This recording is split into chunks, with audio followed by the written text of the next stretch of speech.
Toylatıp yürüdümdü hal olur.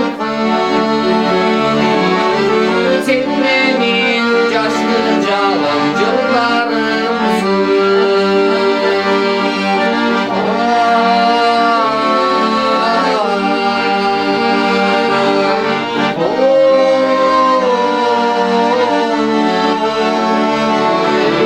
Sen benim yaşlı calancılarımsın.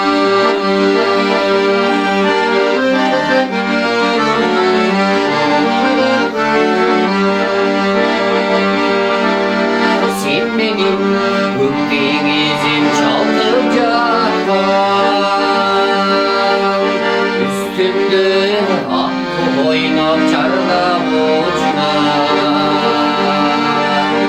En nazik herkesizim cıllarımda.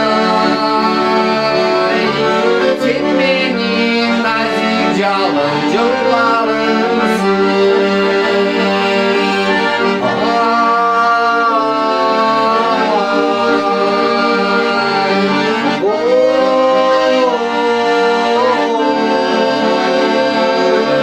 Sen benim nazik calancılarımsın.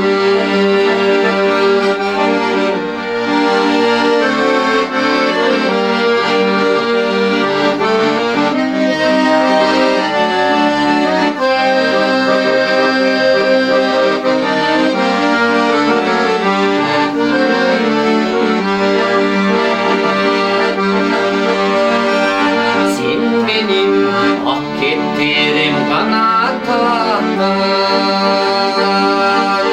Sen benim bülbülağım altı vaktar. Razımı min bir tebe tağdırım. Ömürde izler yürür seni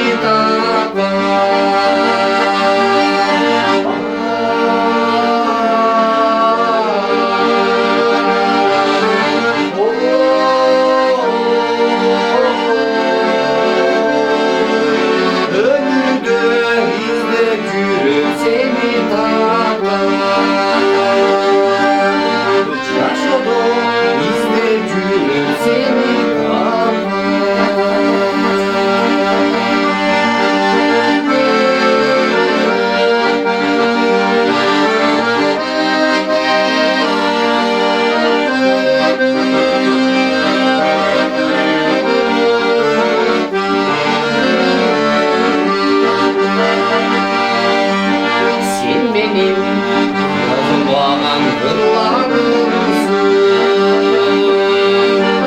Sen benim aytılmayan sırlarımsın. Toylatıp yürüdümdü hal olur. Sen benim yaşlı calancılarımsın.